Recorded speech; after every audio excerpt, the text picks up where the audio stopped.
todo respeito ao Atlético Paranaense, ao Corinthians. Mas assim, desde o princípio eu fui um dos que falei. Corinthians é um elefante que subiu em cima da árvore ali e a gente não sabe como é que foi que subiu lá em cima. O Corinthians não tem elenco para poder brigar lá em cima do campeonato. Né? O próprio treinador dele disse hoje. A gente tem 9 jogadores machucados e um jogador que saiu o jogo. Vou te interromper agora, porque estamos de volta. Estamos de volta à Rádio Jovem Pan, agora na rádio e no YouTube. O Souza estava falando sobre o Corinthians. Esse realmente agora vive um drama. Porque o Vitor Pereira hoje, o time que ele botou em campo na goleada de 4-0 pro Fluminense, é porque ele sabe que ele não tem peça. Ele tá desesperado. Ele já deve ter um time desfalcado contra o Boca. Botou um time reserva. Agora, perder de 4-0, né, B? Dá uma desestimulada também. Mas eu acho que botar... Assim, o Vitor Pereira não é o culpado pelos 4-0.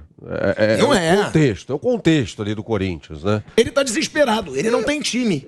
Tá todo mundo machucado, ele não sabe que time que ele vai ter contra o Boca Ele não participou da montagem do elenco, que é mal feita. A montagem do elenco do Corinthians, desse elenco do Corinthians, a montagem é mal feita, né? Vai ter um confronto aí contra o Boca Juniors, depois tem o Flamengo. Tá melhorando. O Boca tomou 3-0 do Banfield com 11 reservas. 11 reservas. Aliás, golaço do Galopo lá, que é um jogador que os clubes brasileiros deveriam observar, né? O jogador do Banfield. Tomou de 3-0 e tal, mas vai com o time principal, aliás, sem nenhum desfalque. No jogo contra o Corinthians na Bombonera, o Frank Fabra traz de volta o bom lateral esquerdo. Então, assim, ele não participa da montagem do elenco. Um elenco mal montado. Né? E ele tem que fazer ali se equilibrar os pratinhos em meio às disputas. Eu concordo com o Souza. Essa chegada do Corinthians aí à vice-liderança tal, me parecia fazer o menor sentido. E uma eliminação na Libertadores, que me parece até provável, mas não é uma coisa assim para acabar com o mundo. Pô, caiu pro Boca Juniors. Não, diante das circunstâncias, é até esperado. Né? Na Copa do Brasil está classificado. Né? Meteu 4-0 no Santos, vai avançar tal. A questão é, como esse time do Corinthians, se é que vai conseguir recuperar esses jogadores, né, em que tempo e tal, vai lidar com o Campeonato Brasileiro. Porque se cai na Libertadores, são 2 competições. É o que eu estou falando em relação ao Palmeiras. O Palmeiras continuando em 3 competições. Você tem o Flamengo e o Atlético Mineiro eliminado de tudo. A forma como esses times vão encarar o Campeonato Brasileiro é diferente. E aí não dá pra gente falar assim, não, o Palmeiras com 15 são 15 rodadas, gente. Falar assim, não, o Palmeiras vai ser campeão. Mas pra quê?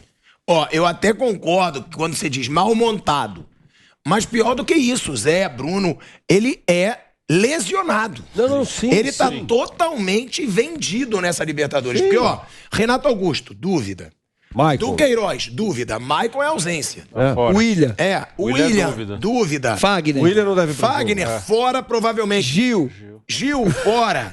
Você tem o... Tem o Paulinho. O Paulinho que tá fora já há muito tempo. Tá fora da temporada. Mas já deixa de ser uma opção. O Jô foi embora. Ele não tem os seus principais nomes à disposição. Ele não tem. E pra ajudar... E se o Renato Augusto e o do Queiroz não se recuperarem mesmo, olha o time que ele vai usar.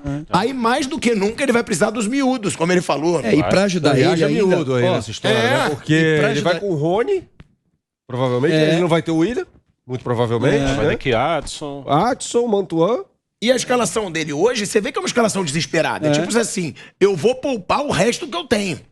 Eu não posso botar nenhum titular porque é o resto que eu tenho. E a matemática da diretoria? Ele reclamou que não tinha jogador, os caras falaram, vou te ajudar então. Eu vou mandar 2 e vou trazer 1. O cara ia tá tirando jogador agora. E o Zenit com a prerrogativa de comprar esses jogadores depois e o Yuri Alberto não. Você não tem jogador não? Peraí, vamos fazer uma coisa boa? Você vai me mandar 2 e eu mando 1 pra você. Para arrebentar mais ainda. Não existe isso. Se o cara tá dizendo que não tem, o dever da diretoria do Corinthians é trazer jogador. Dar peças pro cara. Não o cara ter que ir na base do Corinthians. Irmão, eu fiz vários jogos do Corinthians, eu não sei onde esses moleques da base do Corinthians estavam. Eu não vi nenhum... O time da base do Corinthians, quando eu fazia o campeonato sub-20, meu Deus do céu. Vi jogos que em 2 jogos o Corinthians tomou 12 gols. Então onde esse cara tá trazendo foi buscar esses jogadores? Porque esse Adson foi um achado. Porque eu fiz vários jogos, não tinha... Do Queiroz, também outro. esse zagueiro novo, esse menino que é da base aí, O Renan? Robert Renan, eu não sei onde ele estava. Ele tem 17 anos. Eu não sei onde ele foi buscar jogadores. E ainda você manda, tira jogadores para trazer um jogador que não pode, só pode jogar quando abrir a janela? Mas pergunte ao corintiano hoje. Ele prefere Adson e Mantuan ou Roger Guedes? Com certeza. Então você concorda que as contratações... O Roger Guedes, assim, pegue o... Vamos olhar a carreira dele em retrospecto aqui. Qual foi o clube em que o Roger Guedes foi protagonista? Nenhum. É? Talvez Mas um jogou pouquinho bem. no Galo, mas bem. Mas jogou bem. Não, jogou bem. Mas não é um jogador pra craque. chegar e resolver. Sim, Falar, mete a bola no Roger Guedes, até porque bateu o pênalti muito mal, né?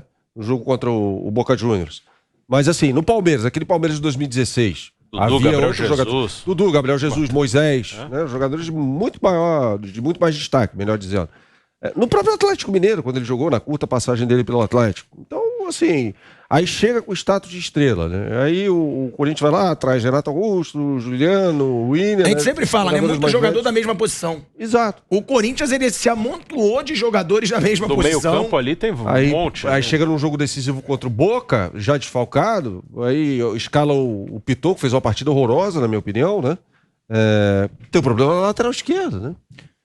Tem problema no primeiro homem ali do meio de campo. E o Boca vem completinho, né? Que quando eles se pegaram na fase de grupos, era o contrário. O Boca estava bem desfalcado, até pelos jogadores suspensos. E o Corinthians estava mais inteiro. O Benedetto estava mal, entrou no segundo tempo. Tinha jogadores suspensos por causa da confusão contra o Atlético. Então agora o Boca está com o seu time completo. Que você pode achar, o Boca não é um time tão forte. É um bom time, assim, não é um time assim, arrasador, não, mas é um time bom. Foi campeão argentino outro dia, da Copa da Liga Argentina. Nem eles sabem como, né? Foi horroroso aquilo, mas foram lá e ganharam. Então, e o Corinthians chega todo destroçado. O time que jogou na fase de grupos é bem diferente do que está jogando agora. Chegar contra o Boca num mata-mata desse aí inteiro. Com o William, com o Renato Augusto, com jogou aqui, Fagner. Jogou aqui na fase de grupos, foram 2 gols do Maicon. O William eu acho que joga. Ombro. Eu acho que nem que ele tenha que mobilizar alguma coisa ali. Aí na fase que tá, contra a Itália em 70. O William eu acho que vai pro jogo. E nessa fase que tá? Tá louco? Não, Renato Augusto. Se o William e Renato Augusto jogam, e o Duqueiroz, porque o Duqueiroz e o Renato Augusto são dúvida. São 2 jogadores fundamentais. O Fagner, pelo jeito, foi lesão muscular. O Fagner é muito difícil. O Gil foi lesão de posterior no jogo contra o Goiás, não vai ter condição. Agora, se é jogo pra estourar, é esse. Estourar que eu digo. Vai ao racha, vai né? todo mundo. Porque é o seguinte, na Copa do Brasil tá classificado, né? Que é na outra semana contra o Santos. Ali, né? Convenhamos que ganha com miúdo, sem miúdo. No Campeonato Brasileiro... Não tem como. Pelo quê? Esse jogo é o jogo para os caras fazerem o sacrifício total. Quem tiver com alguma condição. Se der para ir, não tem como poupar um pouco. Agora, é uma situação desesperadora do Vitor Pereira. Ele tá com seus principais jogadores lesionados. Todos. Não tem um. Mas tem o Adson, Mantuan. Mas não são. Longe de seus principais. É Maicon, Renato Augusto, William, Fagner... Gil, o meio de campo e Duqueiroz. O meio de campo titular, você olha pro Corinthians assim, vai jogar quando você, né, o Vitor, um mês atrás. Você olha assim, não, o Corinthians vai enfrentar o Boca Juniors na Bombonera em um jogo decisivo em que precisa vencer para se classificar às quartas de final. Qual vai ser o meio campo do Corinthians? O Queiroz, Maicon e Renato Augusto. É esse, não vai ter ninguém. Ou eventualmente vai ter um variado ali. E quem jogar não vai estar 100%. Renato Augusto, William. A condição deles para um jogo tão duro como esse, né? Porque o Boca tá crescendo de produção, tá com todo mundo à disposição. E jogar lá é muito difícil. Crescendo de produção. Jogar lá na Bombonera. E fisicamente, além de tudo isso, tá? Fisicamente me parece melhor do que o Corinthians. Fisicamente. Segundo tempo aqui, o Boca cresceu. O Boca cresceu. O Cássio teve que trabalhar bastante. É um time com suas deficiências, tá? Mas fisicamente se encontra melhor do que o Corinthians. E sobre esse jogo aí, foi legal a imagem do Fred. O Fred, né, que tá encerrando a carreira aí pelo Fluminense, vai encerrar na semana que vem. O Fred, a carreira pelo Fluminense. Ele fez o 4º gol, já nos acréscimos, chorou pra caramba. Na minha opinião, até dizer que é o Castilho, né, o maior ídolo. O goleiro. Fluminense, pode ser. Dizem que o Castilho, porque ele amputou um dedo pra voltar a agarrar pelo Fluminense com menos tempo. Mas, eu acho o Fred o maior ídolo da história do Fluminense. Fred ganhou 2 brasileiros. O Fred salvou o Fluminense daquele rebaixamento, que o Fluminense já tinha 99% de chance de ser rebaixado. Você jogou com o Fred lá? Joguei 2 anos com ele. É o maior ídolo, não é, Souza, da história do Fluminense? A relação que esse cara tem com o Fluminense é impressionante. É absurda. Ele é um cara que tem a cara do Fluminense. Joguei com ele lá, tive a oportunidade e se enquadra também comigo, um dos maiores atacantes que eu tive a oportunidade de jogar. Ele é assim, absurdo. Isso é uma questão subjetiva, né? Que você fala assim, pô, maior de todos e tal. Mas se você for escalar um time do Fluminense, do goleiro ao ponto esquerda, talvez ele esteja lá, né? Talvez não. Estará lá, mas o Fluminense tem ídolos históricos, o Romerito. Mas é isso que eu digo, Bia. Mas o Romerito ganhou o quê? Campeonato Brasileiro, em 1984. Fazendo gol do título quando o Fred ganhou 2, sendo protagonista. Artilheiro do campeonato. O Fred salvou o Fluminense daquele rebaixamento, quando todos já diziam que era... que estava rebaixado. É o ídolo histórico do Fluminense. Mas não dá pra comparar com o Fred. Não dá. O Fred é muito grande. E o Fred, ele tem uma coisa que ele veio pro Brasil. Ele é um jogador que jogou a Copa de 2006. Ele tava no Lyon. Ele fez saiu um gol contra a Austrália. Contra a Austrália. Ele saiu do Cruzeiro, foi pro Lyon. E ele volta pro Brasil com 25, 26 anos. Pro Fluminense, em 2009. Ele volta assim numa idade que normalmente o cara tá lá fora ainda. Ele volta bem aqui, ele volta em forma, ele vem jogar com 25 anos. E outra.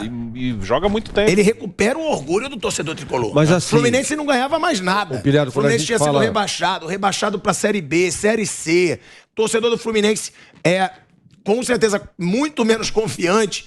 O Fred recupera a autoestima do Fluminense naquele time, né? Que era patrocinado pela Unimed, um time que ficou marcado como um time que recuperou o Fluminense.